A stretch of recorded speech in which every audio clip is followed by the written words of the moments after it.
Buenas noches. Pocos temas hay tan extraños, tan inquietantes como el que vamos a iniciar hoy. Creo que desde el primer hombre ya se planteó la incógnita, ya se planteó la gran pregunta. ¿Qué hay después de la muerte? Todas las religiones tienen dos partes. Una que se ocupa de unas reglas de convivencia social y otra parte que está destinada al estudio de ese más allá que hay después de la muerte. El alma sobrevive. Hay una vida después de esta, dicen las religiones, por primitivas o reducidas que sean. Y el hombre lo cree, el hombre confía, entre otras cosas para huir de la terrible angustia que sería la muerte como fin total. Todo parecería absurdo, todos nuestros actos apenas tendrían sentido si no hubiera algo más, si no siguiéramos existiendo después de la muerte. Lo creemos, lo necesitamos creer. Incluso muchos actúan en esta vida pensando en la otra, en la eterna. Sin embargo, en el fondo existe la duda. Allá en lo más recóndito de nuestra mente está encendida la llamita de la angustia. ¿Habrá realmente algo después de la muerte?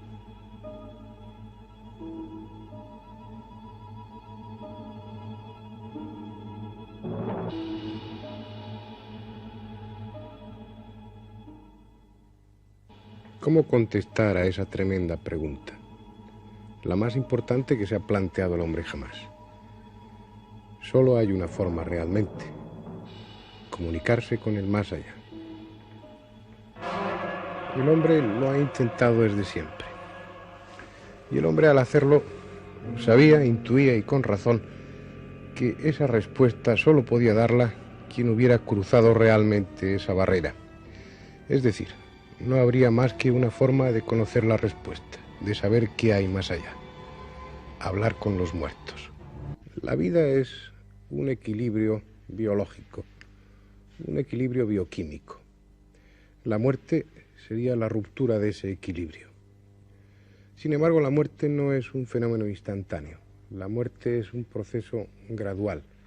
Se extiende desde el cerebro o desde el corazón al resto del cuerpo y lo hace de una forma lenta. Realmente es fácil saber cuándo una persona está muerta. Lo que es difícil, realmente muy difícil, es saber en qué momento se produce esa transición, en qué momento se pasa de la vida a la muerte, en qué momento se rompe ese equilibrio. El cerebro, cuando funciona, es susceptible de permitir registrar ese funcionamiento, esa actividad, gracias a unos aparatos que elevan de una manera tremenda esas pequeñas diferencias de potencial eléctrico que se producen en el cerebro. Esto es un electroencefalograma. Estas ondas dan a entender, significan claramente que el cerebro está en funcionamiento. En todas las derivaciones del electroencefalograma, el cerebro está funcionando. Aparecen estas ondas. Llega un momento en que estas ondas dejan de existir y el trazado es una línea recta. Ese sería el momento justo en el que se produce la muerte. Bien, más o menos sabemos en qué momento el hombre ha muerto, la persona ha muerto. Pero, ¿qué hay después? ¿Qué fenómenos suceden después? El cuerpo tiene que transformarse gradualmente en una serie de elementos simples que puedan servir de alimento o de origen a otras especies vivas. Lo primero, todos ustedes, o muchos de ustedes, lo saben, lo primero que se produce, el primer fenómeno objetivo después de la muerte es el enfriamiento del cuerpo. El cadáver se va enfriando lentamente hasta alcanzar la temperatura ambiente. Sin embargo, los cadáveres están fríos al tacto. Esto es porque inmediatamente después de la muerte empieza a producirse un fenómeno de evaporación y la piel, por ese fenómeno de evaporación, está más fría de la temperatura ambiente. También empieza a producirse enseguida otro fenómeno puramente físico, que es la deshidratación. El cadáver va deshidratándose, va perdiendo humedad y va perdiendo peso por consiguiente. Esa deshidratación que es la responsable de que la córnea, los ojos de los muertos, tengan ese aspecto tan siniestro. Terriblemente despacio, las vísceras y los tejidos se van deshaciendo en un líquido oscuro, sanioso. Hay que ser muy optimista para pensar que algo sobrevive a ese gran destrozo que es la muerte. De hecho, nada material sobrevive, al menos tal como estaba estructurado en vida. Sin embargo, hay una parte de nosotros, un plano espiritual, un plano energético espiritual, energía pura si ustedes quieren. Eso, aparentemente, sería lo que sobrevive, sería lo que cruza esa barrera que hay después de la muerte. Y tendríamos la pregunta de nuevo. Entonces, si algo sobrevive, ¿qué hay más allá? ¿Qué hay en ese después? Ya les decía que el hombre lo ha intentado desde siempre. Ha probado con numerosos sistemas. Nosotros nos vamos a ocupar hoy de uno de ellos, de las psicofonías. Es un tema grato para nosotros y aunque sería presunción en este momento, tal y como están las investigaciones, asegurarles a ustedes que es una forma de comunicarse con el más allá, al menos puede ser una de las formas de comunicarse con el más allá. Y eso ya es motivo suficiente para que nos ocupemos de ellas. Muchos de ustedes saben que Edison, cuando estaba inventando su fonógrafo, realmente lo que se proponía era inventar una técnica para poderse comunicar con el más allá. Él lo que pretendía era registrar las voces de los muertos. En cierto sentido, el fonógrafo, el invento de Edison, fue un fracaso para él, ya que no consiguió su propósito. Pero no fue un fracaso totalmente, o puede que no lo fuera totalmente. Si el fonógrafo no era capaz de captar las voces de los muertos, los magnetófonos, que solo han sido posibles gracias al invento de Edison, parece ser que sí, o puede ser que sí. Perdonen que les plantee esta situación de duda, de posibilidad. Ya hablaremos después de ello y de las distintas teorías que hay. Pero lo que sí está claro, lo que sí es indiscutible, es que los magnetófonos son capaces, en muchas ocasiones, de captar unas voces, unos sonidos que no proceden de este plano, que el hombre no oye. Las psicofonías. Todo empezó como siempre, de una forma casual. Eran las 4 de la tarde de un día de junio de 1959. Fredrik Jurgenson, un pintor que vivía cerca de Estocolmo, había salido al campo provisto de un magnetófono portátil. Tenía la idea de grabar el canto de un pinzón. Ustedes saben que en el norte de Europa hay mucha afición a la ornitología y son muchas las personas que salen al campo con la intención de recoger el canto de tal o de cual pájaro. El bueno de Jurgenson tuvo suerte. Grabó el canto de un pinzón. Rebobinó y se dispuso a escuchar la grabación. Pero al hacerlo, dio paso a uno de los enigmas más serios que tiene planteada la técnica actual. Junto al canto del pinzón, la cinta había recogido cantos humanos, murmullos e instrumentos que parecían violines. Cosas que no había en el bosque, al menos aquella tarde. Volvió a grabar y volvieron a registrarse aquellos cantos, aquellas voces. cantos y voces que no existían, que Jürgenson no oía al grabar, cantos y voces que no obstante no existir en la realidad, habían aparecido en la cinta. Jürgenson repitió el experimento varias veces y siempre con el mismo resultado.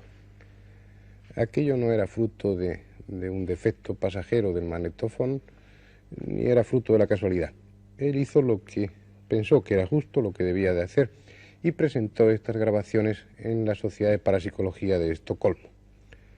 Y sucedió lo que ustedes y yo estamos acostumbrados a ver en la historia de los descubrimientos. La Sociedad de Parapsicología de Estocolmo tiró las cintas al cesto de los papeles, demostrando que también los parapsicólogos en ocasiones son excesivamente rígidos, excesivamente escépticos y un tanto miopes. Tuvieron que pasar, pues, meses antes de que Jürgenson tropezara con Raudive. Raudive sí le prestó atención, y entonces comenzaron ya los experimentos de una forma sistemática. Las psicofonías, estas extrañas grabaciones, empezaron a extenderse por todo el planeta. Era un experimento fácil de realizar y pronto fueron miles las psicofonías que estaban grabadas. Pero estaba el problema, el gran problema, ¿de dónde procedían estas voces, estos sonidos? Los orientales habían dado la respuesta hacía mucho tiempo. Ellos hablaban de una especie de cinturón ascástico que es como una banda magnética, dicen ellos, que envuelve la Tierra y en la que quedan registradas los sonidos, los acontecimientos que suceden en la historia del hombre, e incluso hablan en sus profecías de que es dentro de este siglo cuando el hombre tendrá acceso a ese tipo de conocimiento. Pero dejando esto, que puede ser más o menos místico, más o menos fantástico, lo que sí está claro es que los científicos no encuentran ninguna razón lógica para este tipo de grabaciones. Recurren a los elementos que tienen a su alcance, recurren a condiciones muy rigurosas, muy rígidas, para así realizar las experimentaciones y poder ir perfilando o eliminando al menos en qué condiciones este tipo de grabaciones no se producen. Por ejemplo, uno de los artilugios, de los instrumentos que ellos emplean para sus investigaciones son las cámaras anecoicas. Una cámara anecoica es un recinto destinado a la medida de magnitudes acústicas, en ausencia prácticamente total de ruido y vibraciones exteriores. De esta forma, una fuente sonora colocada en su interior radia sonido de tal forma de que al llegar a las paredes de la cámara es prácticamente absorbido debido a la disposición de material absorbente que se coloca en su interior. Puede usted ver también, estamos viendo la disposición de las cuñas de material absorbente que están colocadas sobre las paredes. Pero no solo sobre las paredes, sino que estas cuñas recubren todas las superficies límites de la cámara. De tal forma de que para poder transitar y poder colocar personas y objetos en su interior, se dispone de una tela metálica que usted puede ver, sobre la cual nos podemos colocar y caminar, puesto que el suelo de la cámara también está recubierto de cuñas absorbentes. Tenga usted en cuenta, ya lo puede también ver, de que la cámara anecoica está construida con hormigón armado de gran espesor y que todo el recinto está arquitectónicamente aislado del resto del edificio, estando soportado por unos muelles en su base, de forma que la frecuencia de resonancia del sistema masa-muelle es muy baja, de unos 6 hercios o 7 hercios, por supuesto fuera del límite del rango audible. Eso es una cámara anecoica. En definitiva, un recinto en el que se ha eliminado todo tipo de eco y todo tipo de resonancia. Realmente, en esta cámara anecoica que ustedes han visto, que corresponde al Centro de Investigaciones Físicas del Instituto Torres Quevedo, se ha intentado, según nos dijeron en alguna ocasión, grabar psicofonías sin conseguirlo. Pero lo que sí es cierto es que en otros países, en otras circunstancias, en otros momentos, empleando no solo cámaras anecoicas, sino jaulas de Faraday, mucho más estrictas, mucho más herméticas, sí se han conseguido grabar psicofonías. Se han conseguido grabar, se siguen grabando y se seguirán grabando voces extrañas que nadie sabe de dónde vienen y que suenan así.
Como ustedes ven, mejor dicho, como ustedes oyen,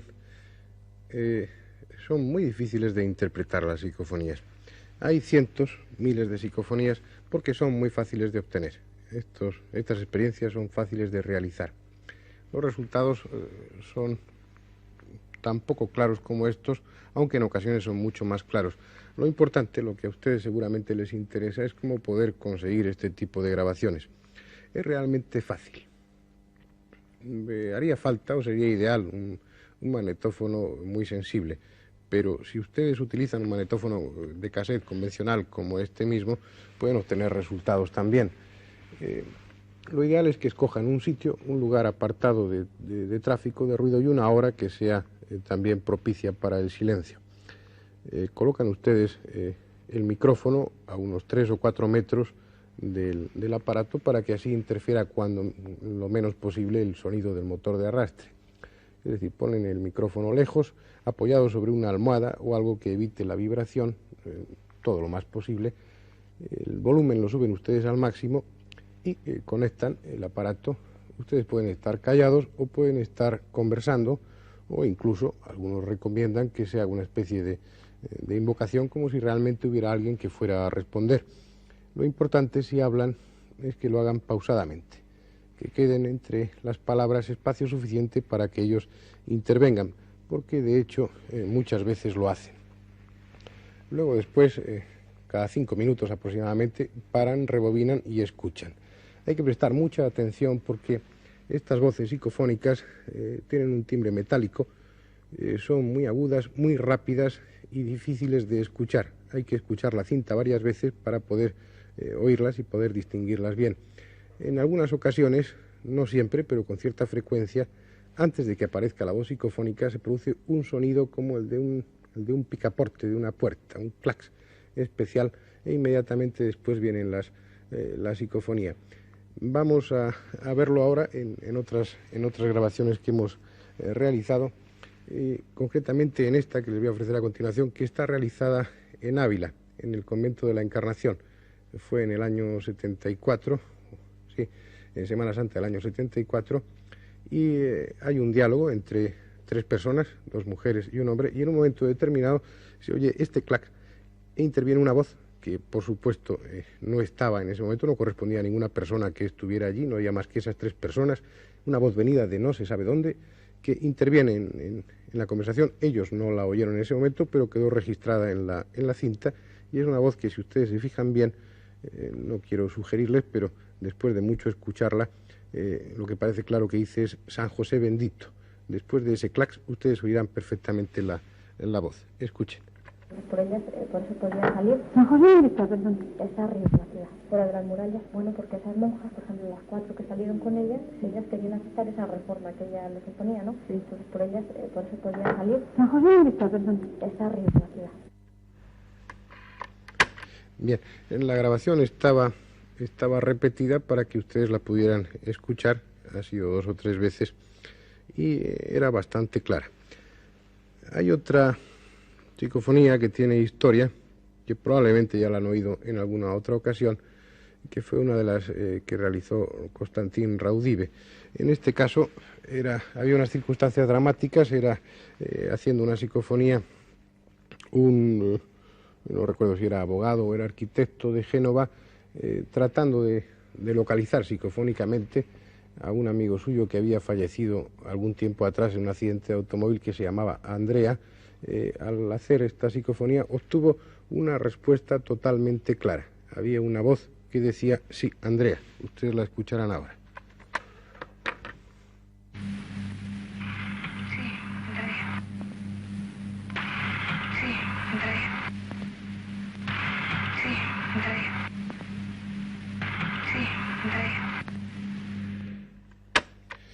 También la hemos repetido varias veces para que ustedes la pudieran identificar, la pudieran escuchar bien.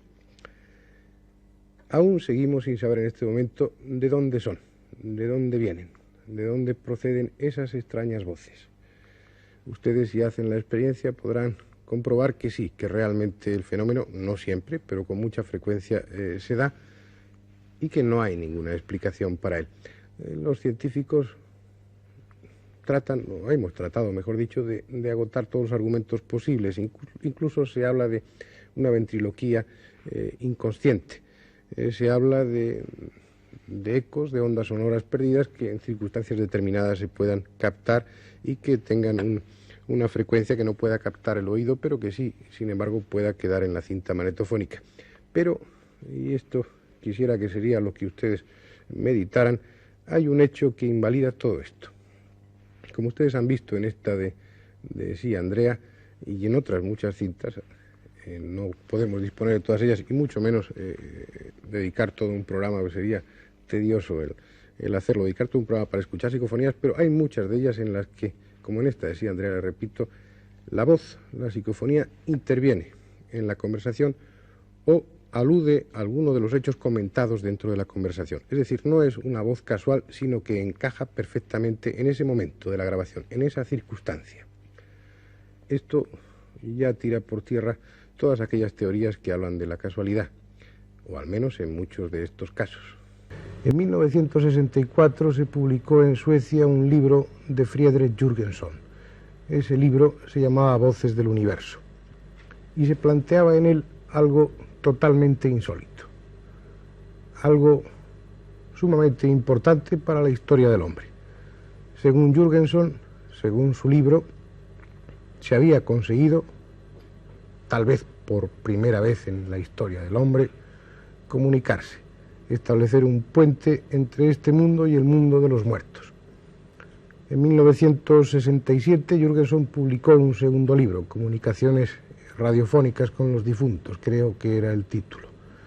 Después intervino otro hombre en la historia de este tema, Konstantin Raudive. Él se puso en 1965 en contacto con Jürgenson, y Raudive dedicó prácticamente su vida, su energía, su empeño al estudio de estas voces que posiblemente procedan del más allá, hasta tal punto que en muchos círculos las psicofonías se conocen con el nombre de voces de Raudive. El tema es, en algunos sentidos, propicio para la frivolidad, pero en otros sentidos es un tema tremendamente serio, tremendamente importante. Tal vez las psicofonías sean una demostración de lo que más obsesiona al hombre, de lo que más angustia al hombre desde el principio de su historia, que existe una trascendencia, que después de la muerte existe algo. Las psicofonías pueden tal vez ser el testimonio, la prueba objetiva de que eso es cierto.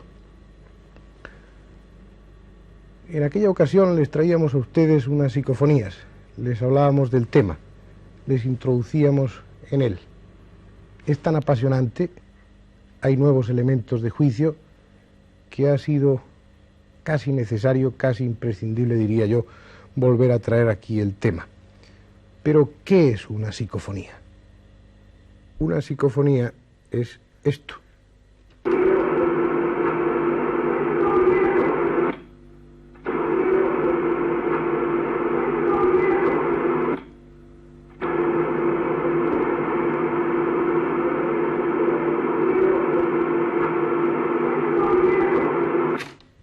Como ustedes han oído, es una psicofonía dramática. Dice tengo miedo. Está puesta 3 veces para que ustedes la oyeran mejor y distinguieran perfectamente la frase. Si recuerdan, es una psicofonía que ya utilizamos en otra ocasión. Hemos preferido comenzar con ella para ponerles en situación, para ponerles en ambiente. A Germán de Argumosa no hace falta presentarle. Hablar de psicofonías en este país obliga a hablar de don Germán de Argumosa. La primera vez que se habló de este tema fue en noviembre del año 1971 y fue él quien por primera vez habló de las psicofonías. Es una figura conocida en todos los congresos nacionales e internacionales de parapsicología y además de ser un buen amigo, es un hombre complaciente que no ha tenido inconveniente en venir aquí. Venir aquí para someterse a unas preguntas, para tratar de dar un poco más de luz, y quién mejor que él, sobre este tema tan discutible y tan discutido. Germán de Argumosa, ¿qué es una psicofonía? La psicofonía es un fenómeno que se encuentra dentro del grupo de los que llamamos fenómenos telecinésicos. La psicofonía, como tú has dicho muy bien, Fernando, es un fenómeno extraordinario, un fenómeno que ha llamado la atención de los parapsicólogos de todo el mundo, que a los físicos les interesa extraordinariamente.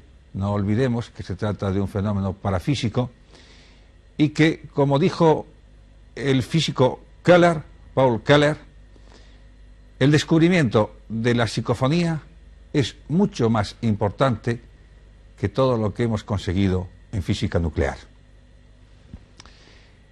Es un fenómeno que comenzó siendo sumamente discutido, pero sobre el cual hoy no hay la menor duda en cuanto a su realidad.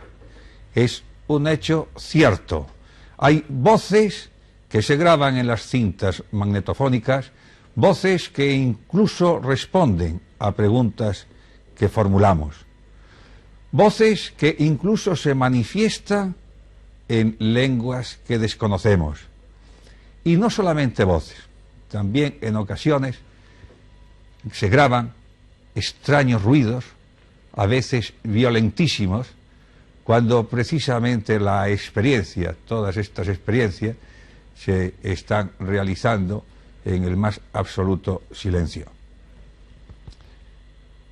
Se debe, en efecto, al doctor Konstantin Raudive, que falleció en septiembre último, hizo 2 años, se debe la atención del mundo científico ante este fenómeno. Como tú has dicho muy bien, Fernando, Raudive, mi gran amigo y querido Raudive, fue el que, repito, hizo fijar la atención de los científicos en estas extrañas, impresionantes grabaciones. Creo que has traído unas cuantas y eso tal vez sea un argumento más que convincente para nuestros espectadores. Yo te pido, por favor, que pongas algunas de ellas. Con mucho gusto, no faltaría más. Voy a poner una primera expresión que dice: no marchad. La historia es la siguiente. Volvíamos, mi mujer y yo, de St. Gallen. Precisamente habíamos estado hablando con uno de los que con más intensidad y más profundidad vienen investigando este extraño fenómeno. Habíamos estado hablando con el profesor Alex Schneider, físico, ingeniero en electrónica, profesor de física en la universidad de dicha ciudad. Y entre Berna y Lausanne se me ocurrió hacer una experiencia de grabación, precisamente por encontrarnos entre 2 zonas que en una predomina el alemán y en la otra el francés. Nos acompañaba un matrimonio, amigo nuestro, y a las 12 de la noche iniciamos una experiencia. Pero mientras estábamos en ella, mientras la cinta pasaba y esperábamos que se grabara algo, no siempre sucede, por supuesto, la señora que nos acompañaba pensó que tendría que retirarse pronto porque estaba su marido muy cansado. Escuchen ustedes lo que pudimos oír después al rebobinar la cinta. No marchad.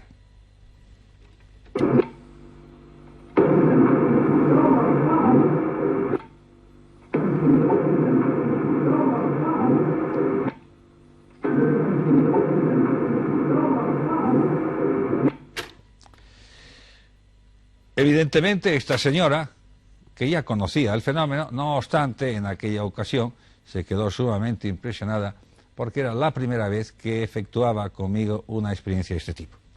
Pero, sintiéndolo mucho, su marido estaba físicamente agotado, siguió pensando que, lamentándolo, tendría que retirarse en breve tiempo.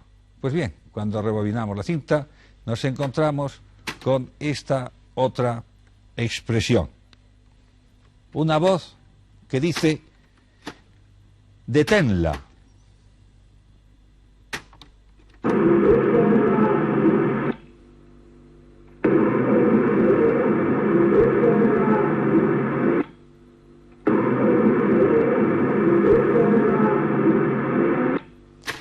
He de subrayar que se trataba de respuestas a contenidos mentales de esta señora.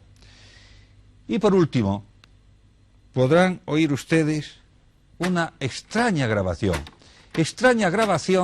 porque su contenido es el siguiente. Dios te hace caso.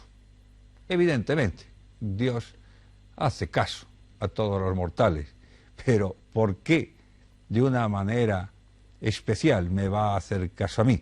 Por eso digo que se trata de una grabación, se trata de un extraño contenido. Escúchenla, por favor. Dios te hace caso.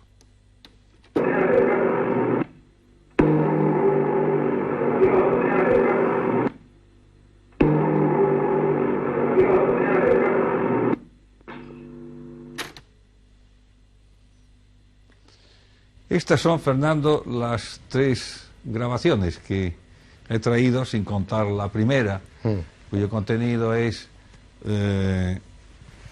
Tengo miedo.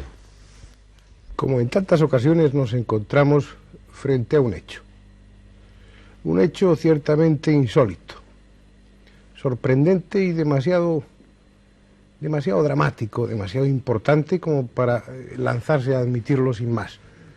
Pero es un hecho y hay que someterle a un análisis y hay que someterlo a una crítica. Cuanto más importante es el hecho, cuanto más trascendental, pienso que más frío o que más racionalista hay que ser. Vamos a tratarlo de serlo en esta ocasión de una forma muy breve, muy sucinta. Vamos a ver las distintas hipótesis o parte de esas hipótesis que pueden justificar por unas vías naturales este fenómeno de las psicofonías, que es un hecho y que es indiscutible. Vamos a tratar de entender, de razonar cómo, por qué vías naturales puede producirse.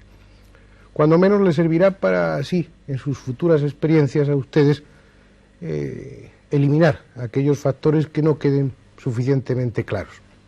Uno de ellos, por ejemplo, es el de la selectividad. Ustedes saben que ciertamente el oído es una máquina, un aparato necesario para percibir los sonidos, pero que realmente oímos con el cerebro. Él hace una selección de los ruidos que estamos percibiendo continuamente.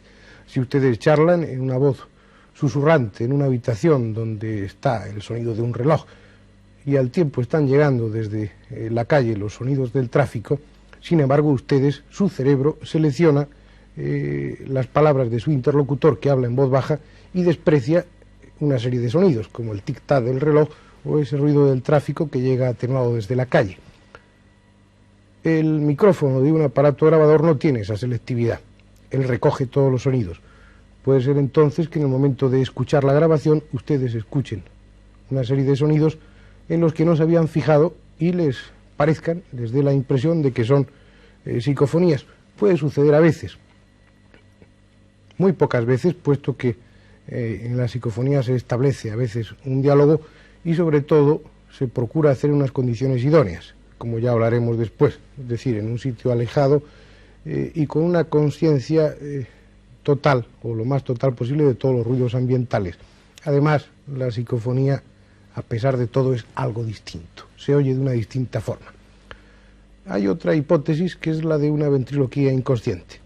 Ustedes han visto a muchas personas que mientras están leyendo, aunque lo están haciendo para sí mismas, están moviendo los labios. Un grado más sería esa ventriloquía inconsciente. Muchas veces pensamos en una forma dialogada.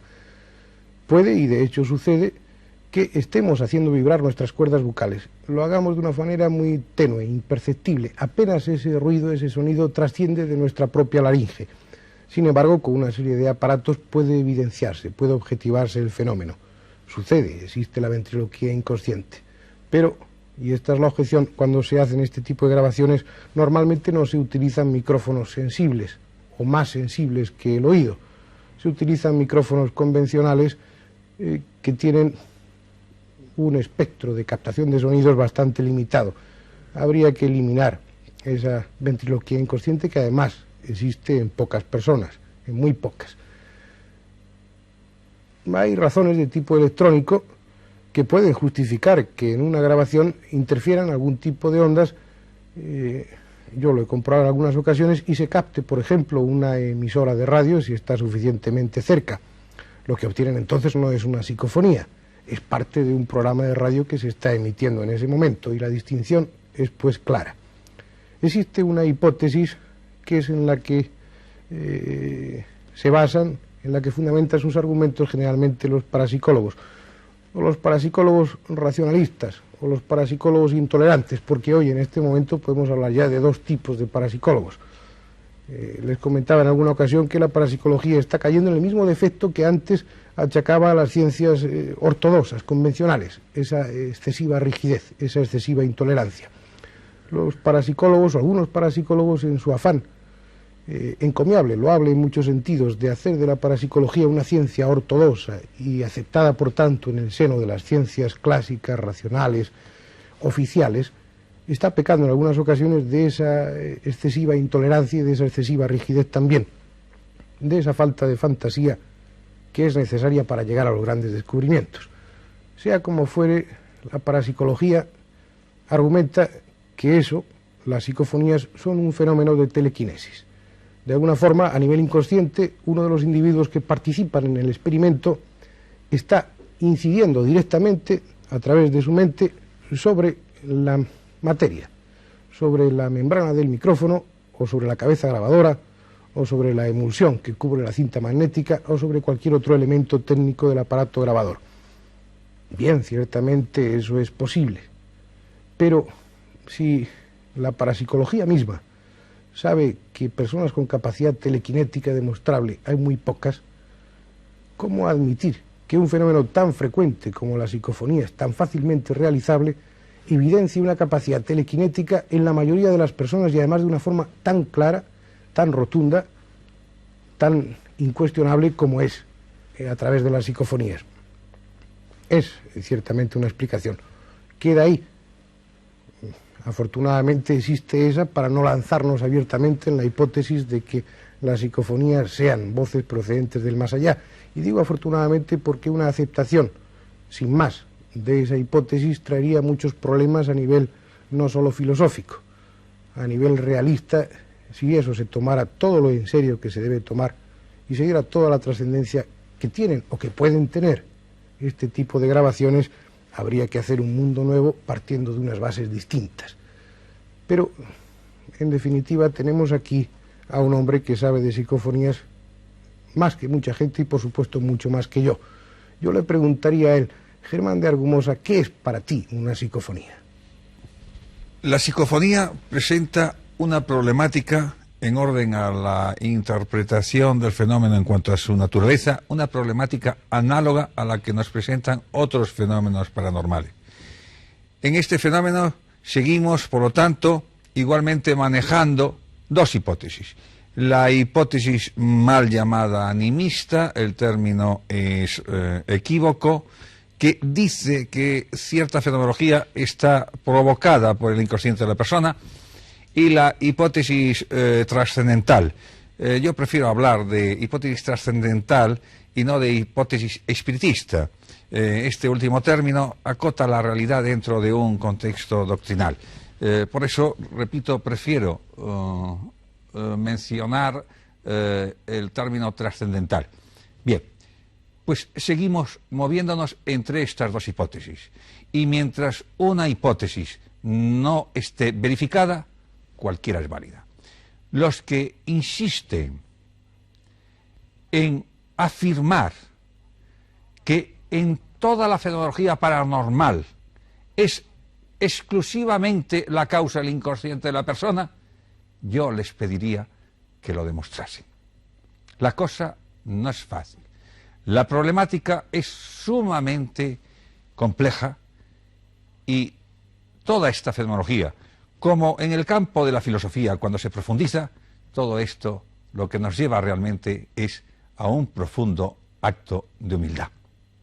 La situación, pues, está, como ven ustedes, entre dos aguas.